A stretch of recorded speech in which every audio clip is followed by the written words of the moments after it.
All right. Welcome, everybody.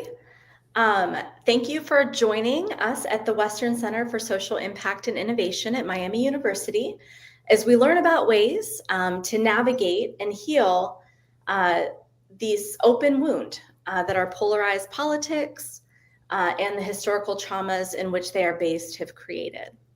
We'll start out light here. We welcome New York Times bestselling author Adrienne Maree Brown and Miami professor and Oxford City Council person Amber Franklin to the conversation that we'll have tonight. But before we get started, I want to open with Miami's land acknowledgement.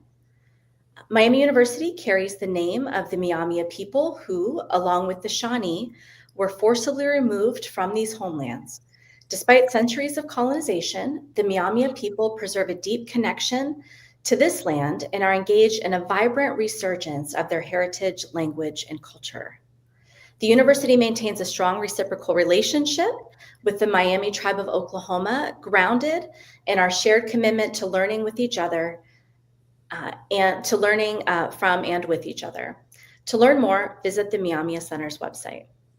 I'm Jackie Doherty, and I direct the Western Center, which is Miami University's interdisciplinary hub for student engagement with multifaceted social issues of local, national, and global importance. Before I give a brief welcome, I want to thank also the Western College Alumni Association, now known as the Spirit of Western, 1853 to 1977, for its generous support of tonight's Western College Legacy Seminar Series. The goal of the series is for Miami University faculty, students, and the Oxford community at large to learn and debate topics critical to the health, well-being, and development of the global community.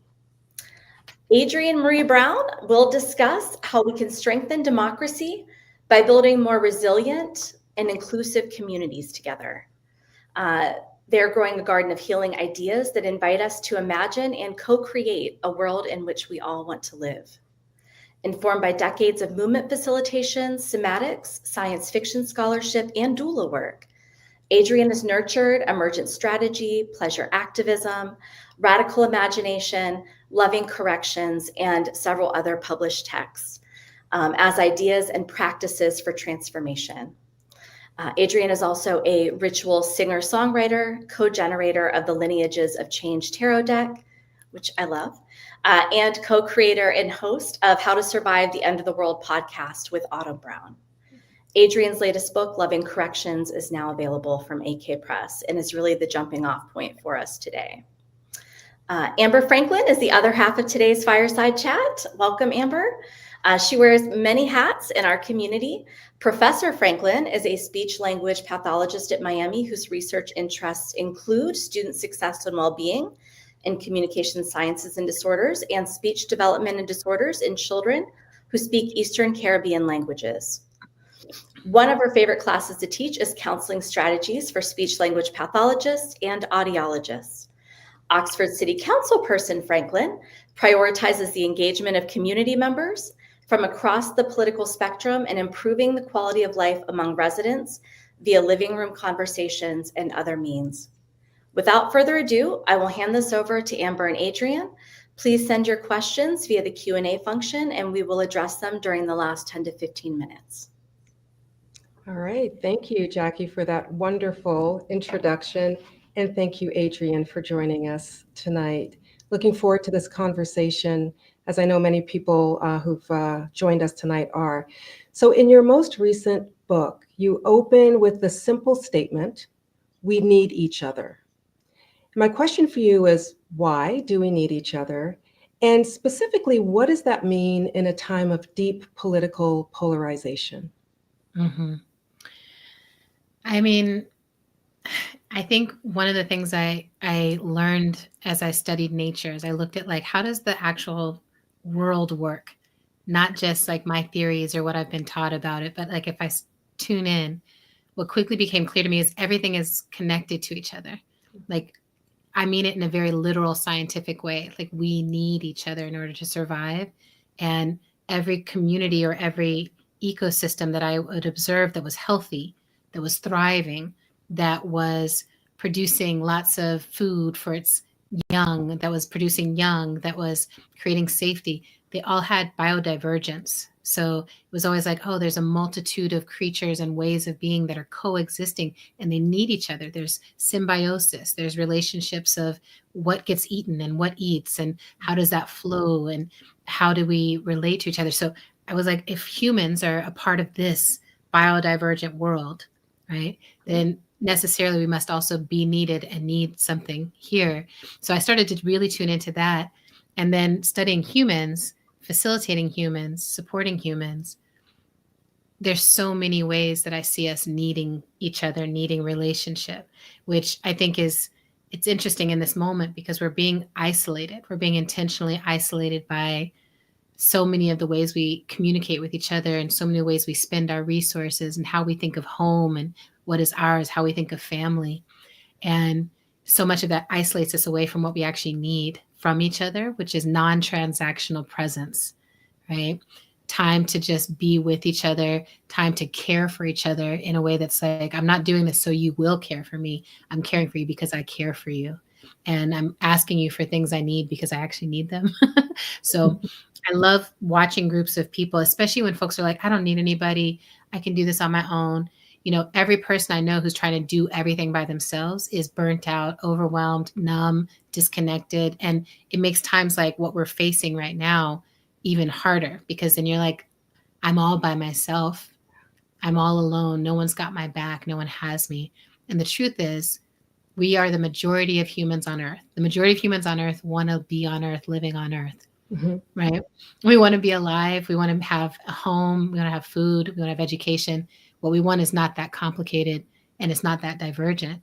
It's like we want good lives. We want to be able to create, but we need each other to get there. We can't buy into this idea that we can all be in our little boxed houses with people delivering things to us and we never talk to anyone and that's going to be a satisfying life that yields a healthy planet and healthy people. So it's both scientific and relational. Well, I heard you say that the idea that, we often will say, I don't need anybody. And there's often, I think, a sense of perceived strength in saying that some people might feel. Where do you think that comes from? And do you think that is linked to particular cultures or societies compared to others? Yeah, I mean, I think there's a lot of places it comes from. I think one of the things that happens for folks is when we get hurt and it doesn't get addressed, when there is an open wound, right? I think a lot of times it's like, it's easier. I'll just do this by myself rather than try to keep leaning on people who will hurt me. And the idea starts to be associated like, oh, humans are the source of pain or disappointment or betrayal. So part of it is, oh, we have to learn the skill of relating back, like reconnecting, healing, repair. I think that leads a lot of people to be like, you know what? It's not worth all that. I'll just do it myself. And then I also think that it's one of the ways that oppression shapes us that we don't even realize. So when we're like the more oppressed person in a dynamic, we take on more without even recognizing it. And we're like, any woman in a system is like, oh, I know how to run this whole system because my survival requires this system to be running well, right? Yeah. Black people in a power dynamic, Indigenous people in a power dynamic, anyone who's in a power dynamic where they're like, oh, my safety, my well-being, my life might be on the line if something in this system isn't working well. We get really good at making it. We're like, I literally could run this whole thing if I needed to by myself. And then because we're forced to compete against each other for resources, a lot of times it's like, I want people to understand that I can do it all myself. And like, I'm the best option, and I think the last piece, which is very, for me as a Virgo, I'm like, I've had this experience a lot where when you're trying to hold a really high standard for something and there hasn't actually been the right level of development around you, right? Or maybe you haven't been taught, how do I pass on the skills that I have? Then you might end up in a story that feels very real, which is no one's going to do it as good as I'll do it. So I'll just do it myself. And I spent years in that particular sad pool, where I was just like, it's fine. I need perfection. So I'll do it myself. It always helps me to look at some of the greatest artists of our time and recognize like those who achieve the most actually have the biggest teams and have the most people supporting them. And they're really good at being like, who's good? And they're going to do it a different way than I would. Mhm. which I think is one of the things we have to figure out right now. Is like, for me, I'm like, oh yeah, I could do everything. I learned how to do it all. I'm a first child. I'm a Black woman. I can do it all. But it's not necessarily the best possible option. Even if the result is amazing, if it's taking the whole life force out of me, that's not a positive win-win situation. Right. So what I've been really moving towards is I could do it all myself, but the cost is more than I want to pay in this lifetime, in this moment, in this project. Right. What I want to do is find a way to figure out which part of it is mine to do. It might be the vision work. It might be sweeping the floor. It might be something else, but which part of it is mine? And can I trust other people to hold theirs and work on the actual relationships so that I can give honest feedback? Right. I have a team now where like stuff happens and I'll be like, I don't like that. I would not have communicated that way, or something very, and it's like learning how to work as a team to be like, okay, what part of this is about a collective standard raising? What Right. part of this is about collective skill building? And what part of this is about let go of control? You're not Right. in charge of the world. And I think when we do not allow other people to support us, we're robbing them of the opportunity too to be a blessing to us, to be in that mutual aid. Yeah. And to learn, And right? to Like, I'm learn. like, oh, I learned to do it all myself because I did it. And I Mhm. got to mess up and adjust and figure it out. If you don't get to do it, how are you supposed to learn? And even if you don't do it and mess up and have someone be able to say, like, here's where that doesn't work, or like, what were you trying to do?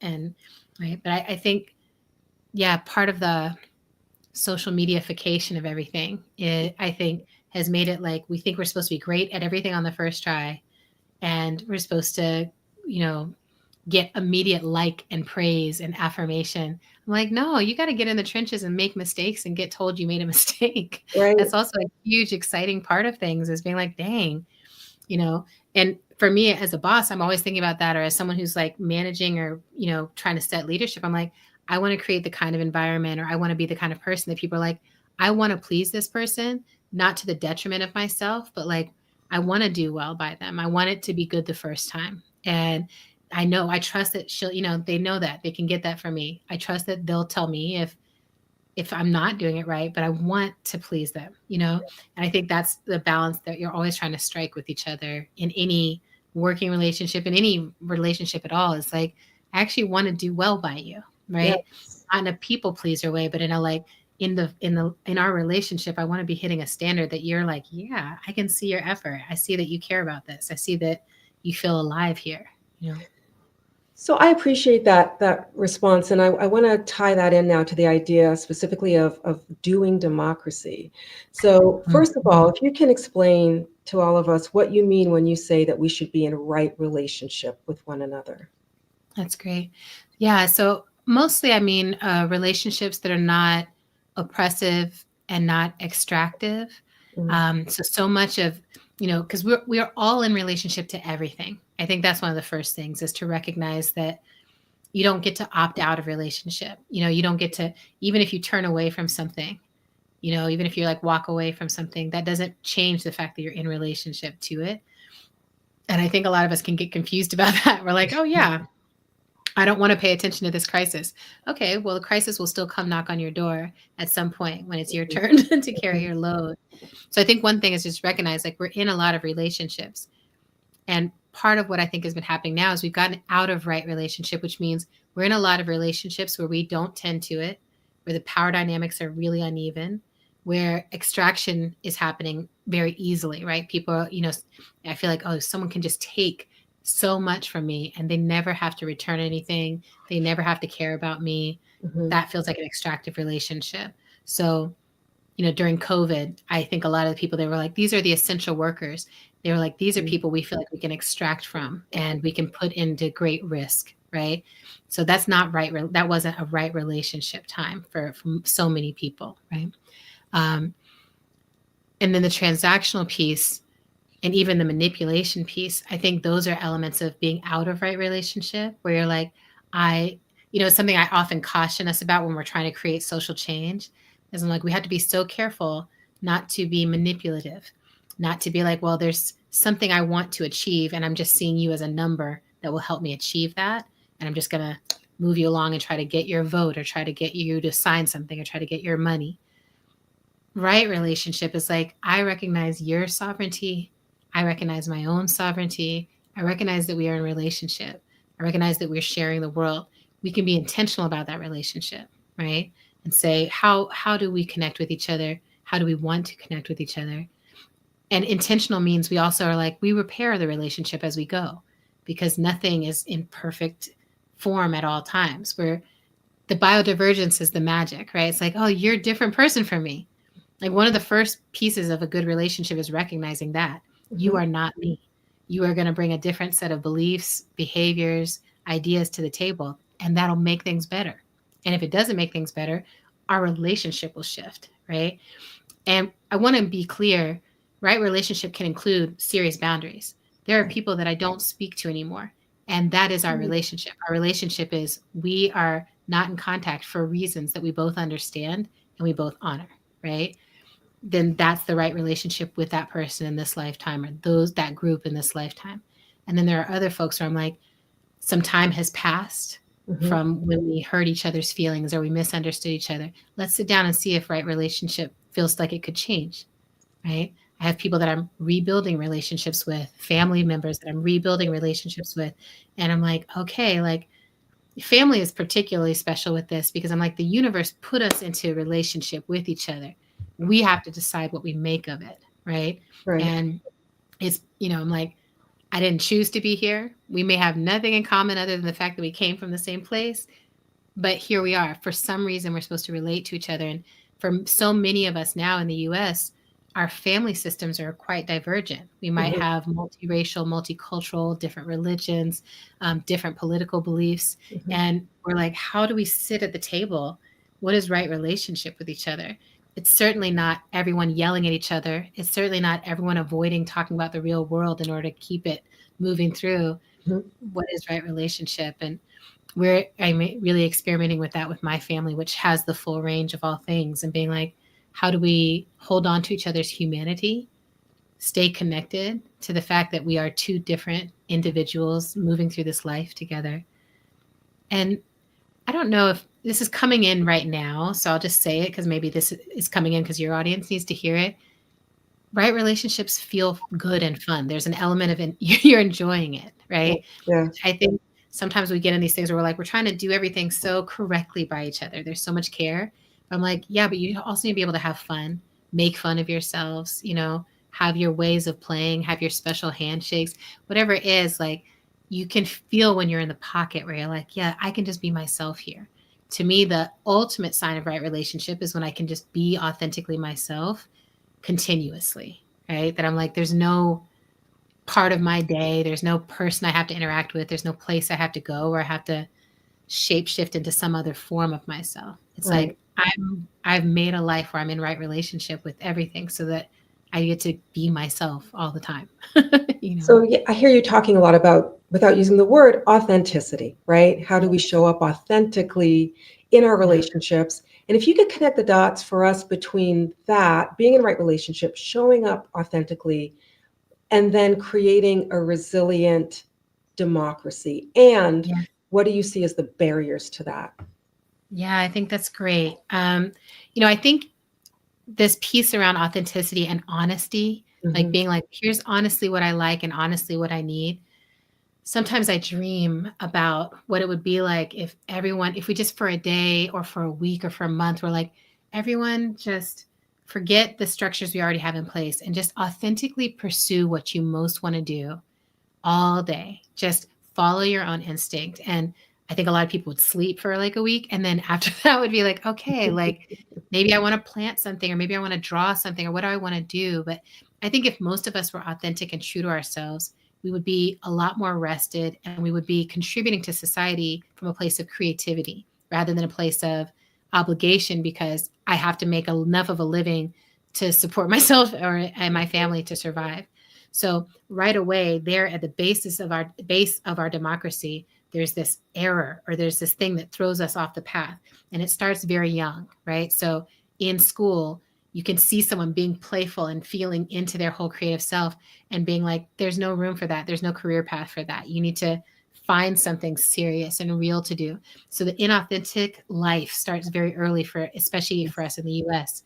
So one of the things I'm often saying is I think a vibrant, resilient democracy would have a lot of people doing their calling. It would have a lot of people being like, my work is driven by what is true in my heart, by the gift I came here to offer. And I think it's one of the places where we're off the path, right? Yeah. Like, oh, so many people are moving through. Then if you're working from a place of obligation and you're working from a place of this is a representative democracy, a lot of people don't even understand how the system actually functions. Mhm. Most people don't recognize that they can introduce a bill, that they can actually initiate the process, that they can run for a lot of these offices. There's just so much about it that's opaque for people. And I'm like, wow, we learned so much in school, but somehow we miss understanding how our democracy actually works and how to participate in it and how to make it work for us. I think a resilient democracy involves people being able to show up and say, here's the truth of what's happening in our community, and not politic around it. I think it's so interesting that the word politic literally means to be dishonest in some way. When we hear it now, you're like, oh yeah, they politic that situation. Like it's a politician. And we're like, which means in some ways they're being like, I'm going to put on the face that I want, that you want. And I get so excited. And I think we all do. We see it when we're like, we see someone who's like, oh, you're a real person. And you're listening to me like a real person. You're talking to me like a real person. And I hope that that's what starts to emerge, especially from a crisis moment like this, where we're like, okay, the dishonesty gets us to corruption. Dishonesty over time, the end result of that is just massive corruption. Nobody trusts anybody. Nothing is what it seems to be. And it becomes very easy to lose faith in the whole thing. If we're going to build something that people can have faith in, I think we have to build it with authentic parts. And the parts of democracy are the people. It's one of the things I love about living in a small town. I mean, I've lived in Toronto and Detroit, as we talked about before we went live, in Seattle. But, Oxford's a small town. And so you know your neighbors. And there's something very meaningful about, even before I ever considered running for public office here, meeting people who were the mayor. They're just shopping with me at Kroger, Exactly. and you have relationships, and that's what allows you to see how democracy can work in small places. Well, and I think we're mostly meant to be in small groups, right? One of my friends talks about, she just moved to a small town in Florida, and she's like, it's human-sized. It's a human-sized community. And you can walk to the places, you can walk to the post office, you can walk to the corner store, you can walk to the places. And people, you do kind of have to know each other because you see each other over and over again. And you think about that, for a lot of us, that experience happens in school and then it stops happening. If you then are in a larger city, you're like, oh, one day I was like every day walking past the same people, seeing the same people. And then all of a sudden I was a grown-up. And as a grown-up, I was like, I get in a car, I go to a workplace, I maybe only see those people from my office, but what's my community? Where is it along the commute, right? I'm leaving the community right? So I think that you're spot on. Like, I think people who live in smaller places in some ways the fruit is closer to the hand, right? That you're like, oh, we could do this, which is part of what I keep saying now is I'm like, if you live in a small town, this is the time to really claim what you care about, really claim a shared sense of the future that you're trying to build together and care, just like, I almost keep telling people, I'm like, pull away from needing to jump to the political divisive conversations. A lot of them are not even real factors for most people's lives. Like, there's so much that we're being told to be passionately angry about that I'm like, are you actually in community with any trans people? And why are you so bothered by what trans people are doing? It has zero effect on your actual life. If there's a kid in your school, it's not going to impact you, whatever it is. I'm like, but pulling away from that line where I'm like, they're playing on your fears to make you see the whole world through this lens. Forget about some of that, right? I'm like, let trans people just live their lives and you focus on your life with your neighbors. Get to know Susie on the left. What does she care about? What does she need? Talk to each other. What's the weather? I think sometimes it's like returning back to like, what is the shared world that we're actually in? And I think small spaces, small community spaces allow us to do that. And even, I live in Durham, which is like a mid-sized city, but in a larger metropolitan enclave. But I am building a small community inside of this larger space that we do game nights together. We're building like a writer's circle, and we're doing other things that we pick each other up from the airport. We like take care of each other when we're sick, but there's ways that we're creating a small town within our city that is responsible to each other, communicating with each other, thinking about survival together. And I also think getting to know your neighbors a little bit more, like I lived here for a little while before I actually was like, let me meet these neighbors. Like this feels so modern. I need to know who I'm living next to. And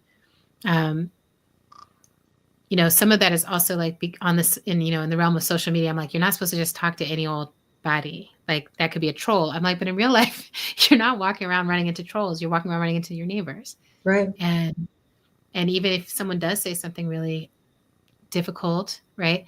It's amazing to me living in the South, how often, and I think, Midwest, because someone will say something and you're just like, I can't, like if you said that online, I'd probably start yelling at you, but like, because you're standing in front of me, I have to contend with your humanity. And it's in my best interest and yours for me to stay fairly grounded and connected here. Yes. Even what I'm grounded and connected is to set a boundary. Right? Yes. But in a small town, you can't hide. Nope. Mm-hmm.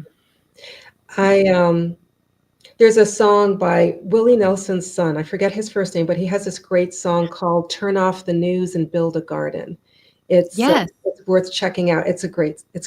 Yes. Yes. So, I love that. That's my whole life ethos right now. The news and build a garden. Yes. Yeah. So this has a little bit of a preamble to it, this next question. Okay. But I was listening to a podcast recently. I think the podcast was The Gray Area. And the guest was Derek Thompson, who's an Atlantic writer. I heard that episode on loneliness. Yes, it's a wonderful episode. I highly recommend it to our listeners. And Derek Thompson questioned our understanding of the loneliness epidemic, right? So we talk a lot about the loneliness epidemic, but he says that in order for someone to be lonely, two things have to be true. First of all, that person has to be alone. And then secondly, that person has to want to be with other people, not want to be alone. That's how he defines loneliness. Mm-hmm. And so he notes instead that increasingly through polls and surveys, Americans actually prefer to be alone. And they prioritize solitude more than connection. And he says that that's actually reflecting more antisocial behavior than loneliness per se. So my question for you is, from your perspective, can interdependence and solitude coexist? So is there a place for solitude in fostering right relationship? And when is solitude healthy and when is it not? Yeah. I love this question. And I love that you also listen to The Gray Area, because I think I'm like the only person I know who's listening to this, but it's really interesting.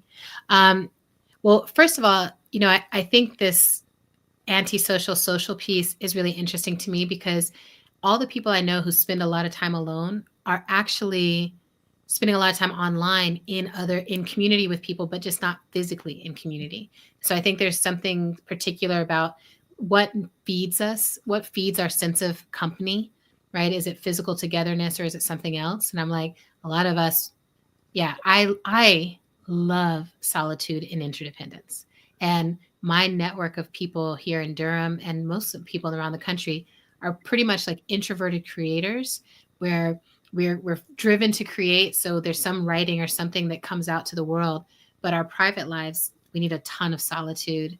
And I actually think, on a spiritual level, if I was to be honest, I think that part of what we're here on earth to explore is solitude and how to fortify some sense of self.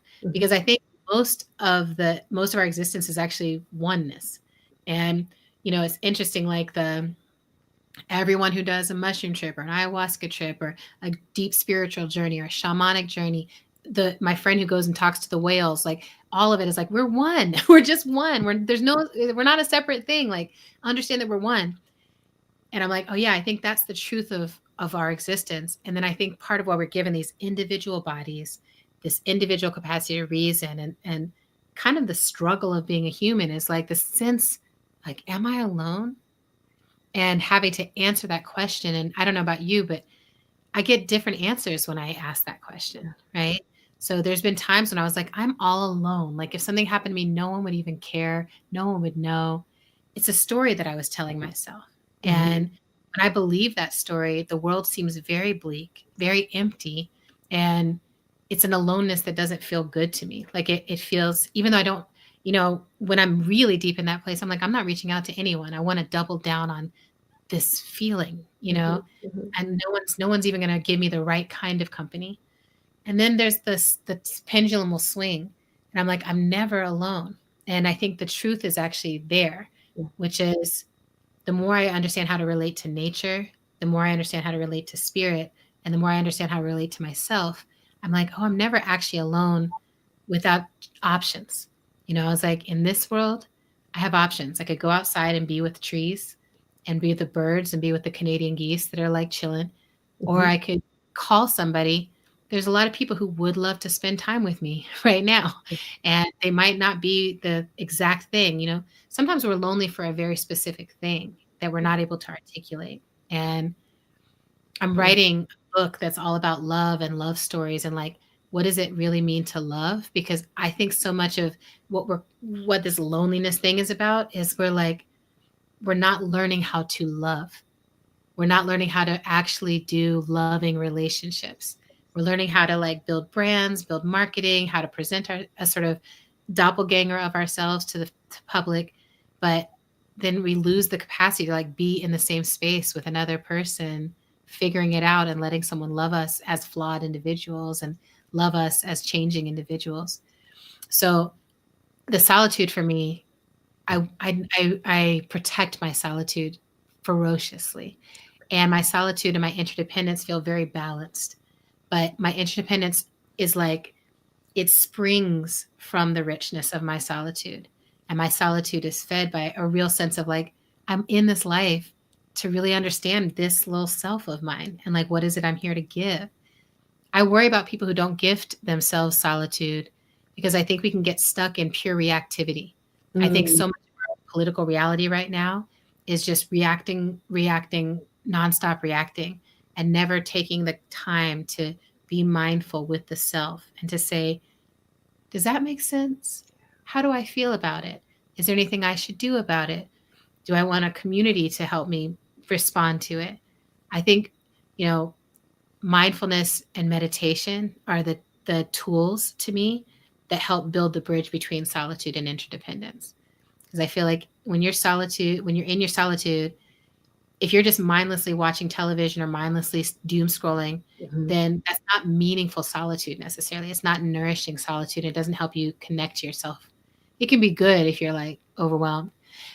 Oh, one more thing that I wanted to say about this that was like, is I think a lot of times the reason we're so antisocial is, again, connected to this piece around authenticity.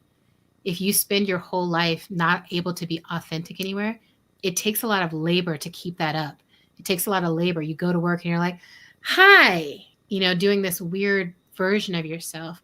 And then you're in a world that is exhausting. Like, my friend Angel Kyoto Williams says, we've developed all this technology to know more about the world than we've ever known before, but we didn't develop the spiritual technology to receive all that knowledge and know what to do with it. So I think some of what we're saying, like, I need to be alone and is like, I literally can't deal with the world. The whole world is exhausting. Right. I can't sleep. The whole world is exhausting. Nourishing company is so helpful. Like, I have friends who we don't say a word. We're around each other and we don't talk. We get around each other and we read. We get around each other and we watch something. We get around each other, but we're like, we just need to decompress from this world. It's not about being alone. It's about having a way to handle that we are in an overwhelming time. Right? Yeah. You had a section in your book on writing boundaries, and I think it was in that segment that you talk about the distinction between cultivating privacy and fostering secrecy. Yes. And that's what I think is as I heard you talk about kind of the doppelganger and having this mask that we present to the world, we're hiding something, but not being an authentic connection with people. Yeah. Yeah. I mean, it's been a big one for me at this age too. I'm like, oh, I think this is part of maturing, But a lot of people are growing up online, and they're growing up thinking that everyone is due, like everyone gets to see and know every single thing about you, and you're not even allowed to have a private life. And I'm like, I've learned the hard way that it's actually really helpful to have a life that isn't being presented or curated or in any way offered to the world, which is not a secret. I have relationships here where I'm like, I'm in a relationship, I go outside, we hold hands, we do all the things, but I'm not sharing that with the whole internet. It's not theirs. Yeah. Do you know Timothy Snyder? He's an Eastern European scholar. He has this great book called On Tyranny, 20 Lessons from the 20th Oh, Century. yes. And one of the things he talks about to respond to these challenging times is to have a private life. Mm-hmm. The importance of having a private life. And hydrating. It's hugely important. Oh, I'm such a hydrator. I'm like, stay hydrated. You never know. I mean, water is so precious. I mean, I do have this thing that's happening lately where I'm like, I know there's a lot of change happening and coming. And so I keep being like, what are all the things that someday might not be as easily available to me that are currently available? And like, am I enjoying them thoroughly enough? So I'm like, I'm drinking water. Like, this government doesn't even seem like they care about making sure the water is drinkable. So I'm just going to make sure, like, while the water's still drinkable, that I'm just like enjoying that and like super hydrated. Yeah. I mean, so many things like this, but I deeply believe also in having a private life, because we're in a really dangerous place as a nation where everything we put in the public sphere can be easily misunderstood and weaponized against us. And we know that we're currently, I keep telling people, I'm like, we're not in their story, but we are being impacted by the story of people who are really driven by inhumane and antisocial ways of thinking about how life should work. And so when we're in that space, particularly, I'm like, you don't even have to be fomenting revolution in your top secret meetings at your house. Just have a private life, have relationships that are not, you're not presenting it afterwards. Like, here's the party we had. Here's the thing. It's like, just live it, be in it, really be present in it and live it. And there's something so delicious about it. I mean, I feel like part of freedom is having those moments of privacy for myself or with others, where I'm like, oh my God, we just had the best game. I mean, like, my game nights are epic. I'm like, we just had the best game night ever. And no phones were out. No one was documenting and taking pictures, because we were in the game. We were learning something about each other too. I was like, wow, you're really good at Cards Against Humanity. Like, you're really good at saying the most inappropriate thing or whatever it is. It's like so good to just be like, this was for us. Yes. This is just for us to be live and with each other. And I think if you replicate that on almost every scale, it's like, that's how we're supposed to be orienting to the world, right? It's like, we're supposed to be present with each other, living good lives, not performing something, Right. Yeah. Jackie, I see we've got some questions in the chat now. Okay, good. Should we start with some of those? Yeah, that's a great idea. We also got some questions from folks who registered. So I'm going to try to kind of put the ones together that match up. Okay, great. I think kind of following from this conversation, we have Taylor, who asked, if we feel overwhelmed by the news or experience information overload, how do you think we could cope, or what behaviors could we change so that we're still being informed enough to help our communities? I think some of that you answered with this idea of a private life and relationship. I think the private life is helpful. I also think like having some kind of time limits. I think some things I've been doing, I joined Blue Sky, and part of it was because Meta very explicitly said they're no longer going to be doing a lot of fact checking and, care basically for their users and making sure that what's coming through has any veracity. So for me, I was like, okay, that means, there's been a way that I have gotten my news through people that I'm following on Instagram and things on Instagram. And I'm like, I need to be more particular about where I'm getting those first sources of things. So getting on Blue Sky I have found helpful, because it's also, I'm not going to scroll on there for the whole day looking at cool memes and getting the news. I just go to Blue Sky and I'm like, okay, what are the top, I follow really good people who are actually journalists. And I'm like, what are the top line things that I just need to understand are happening? And then my coping mechanism lately has been like, is there a clear action that I can take yet? If not, okay, like set that set that to the side, right? Because there's so much that's coming that's misinformation, or that's like that's not even legal, or that's not possible.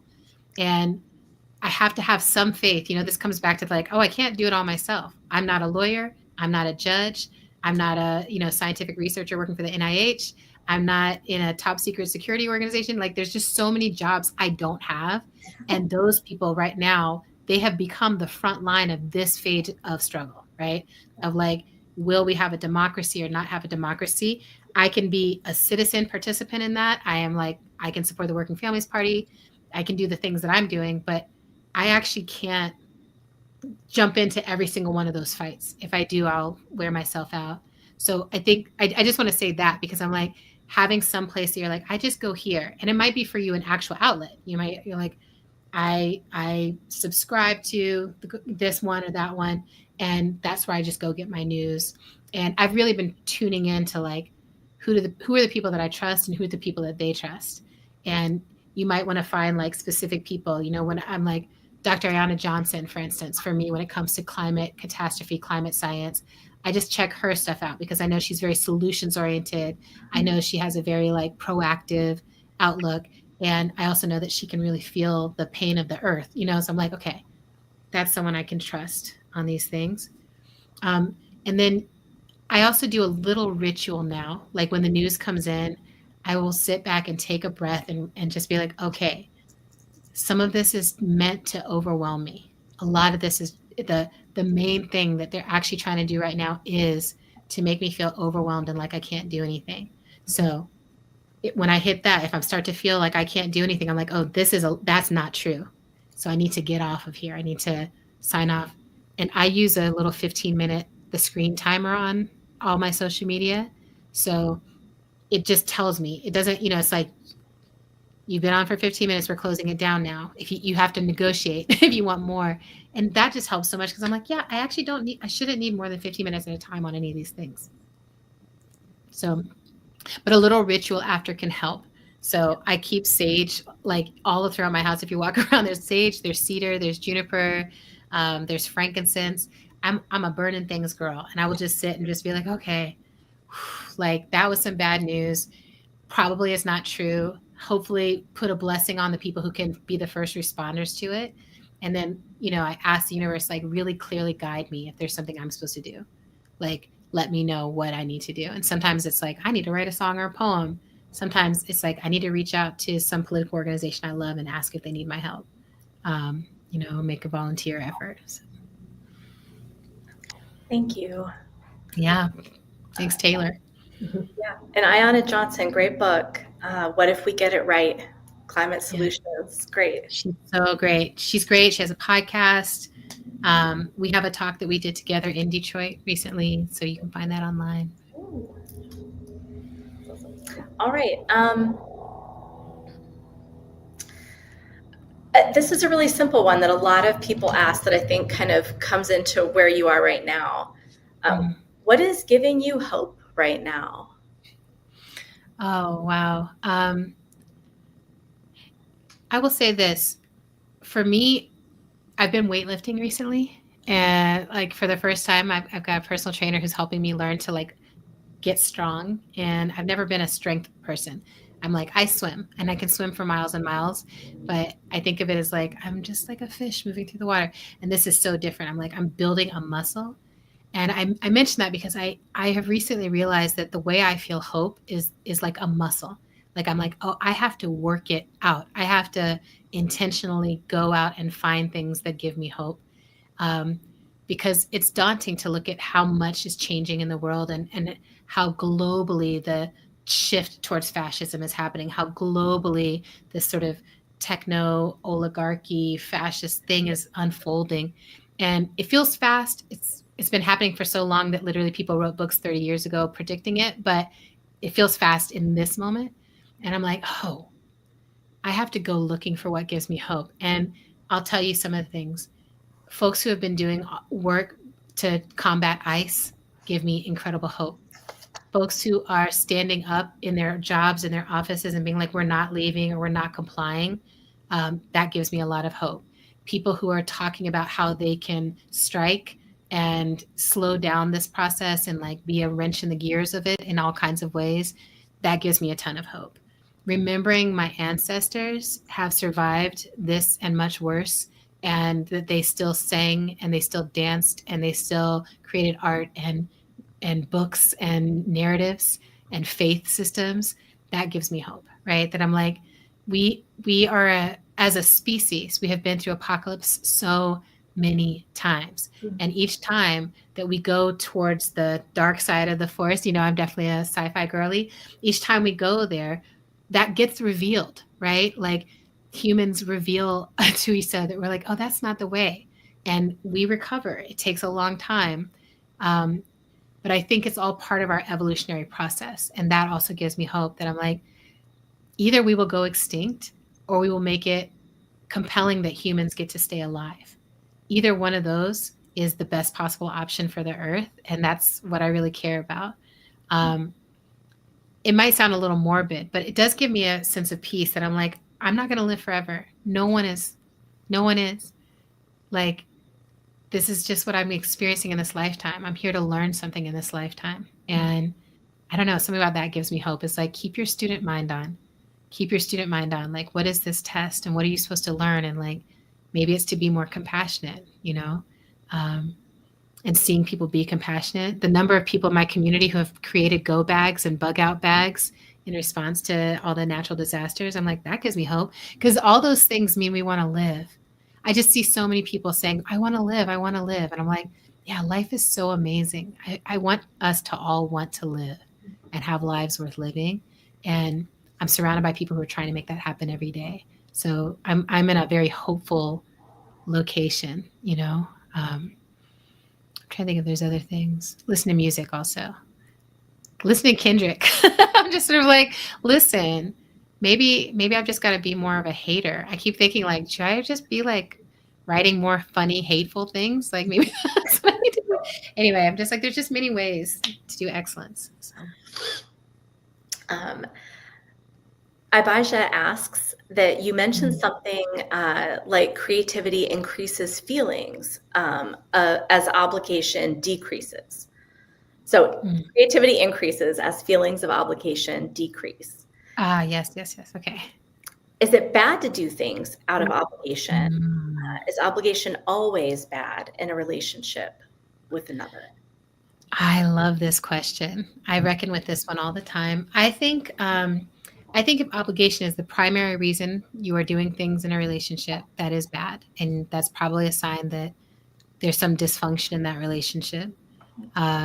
And maybe it could be addressed. I think there's different kinds of relationships. So I think familial relationships are one of the few places where there can be a certain degree of obligation that is just like, this makes sense. It's not really pleasurable. But it's something I need to do and feel like I want to do. I think the problem runs in when people are just like, I'm living my whole life from a place of obligation, and you hear it in people's voice. I remember there was someone I was dating once who they would be like, oh yeah, so-and-so just asked me to do this. And they would say it like, as if it was just a done deal. Right. And I was like, well, do you want to do that? It would be like, we're heading on a date, but this person needs me to hop on the phone with, work with, right? And I'll be like, well, what do you want to do? And they always would look at me with such a, like, well, I mean, I have to do this. They told me, and I was just like, oh, no. You need to figure out what you want to do. And ideally what you want to do lines up with that obligation, right? So I feel that way. Like my dad will ask me to do something. I'm like, that wasn't in my brain to do today, but I love my dad. And I love that he's still alive. And I love that he asked me to do anything. Like it makes me happy. And so I'm like, yeah, we can go to the golf range and I'll drive the thing around while you hit balls. Like, yeah, but I worry so much, this is part of why I want to write this book about love too, is because I'm like, our whole model of how we think of commitment is basically like I'm signing up for an obligation-based relationship where like I'm obligated to only look at you, only think about you. I'm obligated to do what you ask me to do, whatever it is. And I'm like, I don't think that's how love is supposed to work. I think that like, I think we're supposed to be like, I'm committed and I am going to care for you. And it's not because I'm obligated to care for you, it's because I love you. And love is actually stronger, right? Um, and I think sometimes we are obligated to people who do not deserve that from us. And they're not doing the work to change themselves. So I see people like that where they're like, I'm taking care of this older parent who was abusive to me and is still horrific to me, but I just got to take care of them. And I'm like, I don't think so. Right. I'm like, I think we need to imagine, functional ways of functional society, be like, okay, there's a place for that person to be that is not an arm and a leg expensive, where you don't have to sacrifice all your joy to take care of someone who's never been good to you and who's never accounted for that. I think things like that, where I'm just like, oh, I think the majority of people are not put on earth to spend their lives in obligatory work. And I'll deepen it a little by saying, I think especially for Black people and for people who have experienced the kind of oppression that is like enslavement, indentured servitude, being expected to be, right, the workers, right? I was so frustrated during the election when folks were like, these are the people who mow our lawns. Like, oh my God. And I'm like, no, they're just people. Everybody is just people. But I think so much of what happens in the shape that gets formed by folks who are like, we're telling you that your role is to do this. You are obligated to be happy for the scraps that we give you. You are obligated to be happy for the small little window, the small little space, the small attention. That's intentionally shaped to uphold white supremacy, male supremacy, pale supremacy, whatever it is.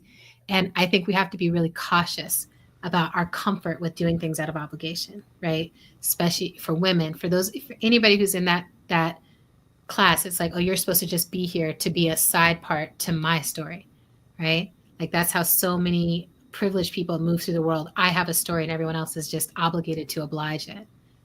And I'm like, I'm done with it. I want everyone to be done with that. I'm like, we're each here to live our own story. And we have to figure out how to coexist harmoniously with each other as we do that living. But I think the only obligation is truly to live your whole, full, authentic life and be in good relationships through it.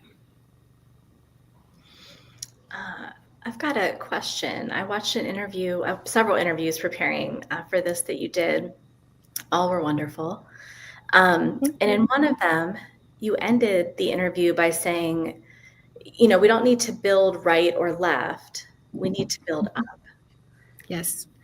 And that has really just stuck with me. And I'm wondering what's, at this moment, we've been talking about kind of action items, right? Like what we can do to protect ourselves, to care for the people around us. On that bigger level, as we're trying to kind of create this like living, breathing alternative, which is a way to fight fascism. What's a first step in building up in our local communities? Yeah. So I think the context, if I remember that moment and being like, ooh, I think the context that was happening in was basically talking strategically about, everyone's like, well, the Democratic Party needs to go right. And like, oh, the left is too far off and they're woke and they're not making any sense to anyone else and they're being mean to each other. There's just all this like, no, but we need to shift more left. Like shifting towards the right doesn't matter. There was just this whole thing. And I was like, our backs are against a cliff. So it doesn't matter if we move right or left with our backs against a cliff. We're equally vulnerable. What matters is how we get ourselves up away from that edge. We need to go up. We need to, and to me, evolution is always the first step up, like moving up. I think in this moment, the thing I keep telling people is we have to be willing for the general strike to happen. We have to be willing to think of the biggest possible togetherness that can come together and actually stand against fascism. And that means we have to let go of some of the ways I think we have been thinking. I was politicized in a community that was like, oh, cops are bastards. And, I was I was really raised in some of that. And I'm like, that doesn't work. It actually doesn't work. We are in a world where a lot of people want to serve people or help people, and they go on a lot of different paths to do that. And they may or may not get politicized along those journeys. I know people who were soldiers who they didn't get politicized, or they didn't understand until they were in war being asked to do things. And it was a wound to their soul. And so then they had to reckon with that and come back and be like, oh, now I understand. And I'm like, we underestimate how strong all kinds of, what do you call it? Propaganda, right? We underestimate how each of us are actually in these algorithmic bubbles of propaganda, being told stories that just keep us from forming a larger togetherness. So I think the first step right now is to really, as much as you can, let go of the boxes you're holding. Even the most, I'm like, there's folks who are like, oh, those MAGA fascists. I was like, the MAGA are not all Nazis. A lot of MAGA people are just broke and they're lost, and no one else has been telling them a story of belonging. They have slipped through these cracks of belonging, and they're like, okay, these conspiracy theory white supremacist folks are going to get you. That's how it has happened throughout history. So part of it is being like, we can't just leave those people behind. It will not serve us and it will not serve them. Part of why I wrote Love and Corrections, because I was really wrestling with this for myself, that I was like, I don't want to ever get comfortable making a smaller and smaller and smaller circle of supreme people who are like, we're right about everything and no one else is right. I'm like, how is that different from what we're fighting against? That's not. I think what we're fighting against is that kind of, 5 people can rule the world and own all the resources and make all the right decisions. That's how they think. I think I think that will be called Muskian or Trumpian ways of thinking, right? It'll be supremacist, narrow, isolationist thinking, power overthinking. So then for us to truly be something other than that, we have to be the ones who are like, we're with the people. We are with the working class. We're with the folks who can't afford eggs. We're with the folks who are now getting more and more scared to get on a plane. We're like, what are the issues that we can look at that connect us? I've been on planes with people who believed all kinds of stuff, but we all thought this plane is going to get me from here to there. That was a given, right? We need to find those things where I'm like, what is something that's across the board we all care about? I think our opposition is so good at being like, what are the things that will make people divide? Because even folks on the left are like, I don't fully understand this. Or, I have had so many people come to me privately and be like, are there trans kids playing on the sports team, or are there? And I'm like, I will have this one-on-one conversation with you and talk it through with you. I will love you enough to have that talk. But we're having that talk because someone made a divisive statement that has nothing to do with you or with trans people or with anything else. Same with abortion, same with everything else. People on the right and the left are all getting abortions, but now it has been made super difficult. I'm just like, how do we counter by finding ways that we're not actually all that different? And by letting go of some of this thought process that if someone's on the wrong path, they can never be turned around or they can never be invited back into belonging. If we don't become scholars of belonging, right? Focused on belonging, excellent at belonging, there's no way that any of the rest of this is going to work. We're not going to save the earth. We're not going to save democracy. We're not going to save anything else if we're so busy figuring out how to be right instead of how to be in right relationship. I think that's a great place to wrap this up. That is the charge, to become scholars and practitioners of belonging at this moment. Yes. Thank you so much again to Adrienne Maree Brown for sharing your wisdom and your insight.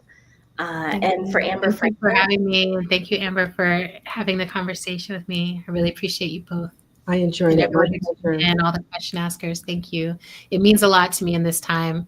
I don't take it for granted at all that people are willing to listen to these ideas about belonging and love and connection at this time. Even that is like, I think we're on the right path. So I just want to say thank you. Yeah. Thank you too. I also briefly want to thank the Western Center's program coordinator, Billy Sims, as well as the Western Center student employees involved and all the work they've done to carry the program.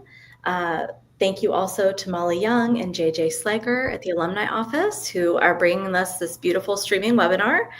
And finally, thank you to everybody who joined us tonight. This was a really productive and brave conversation. And I hope that there are more of these on campus and in the community. Thank you. Bye. Bye. Bye. Thank you, Adrienne.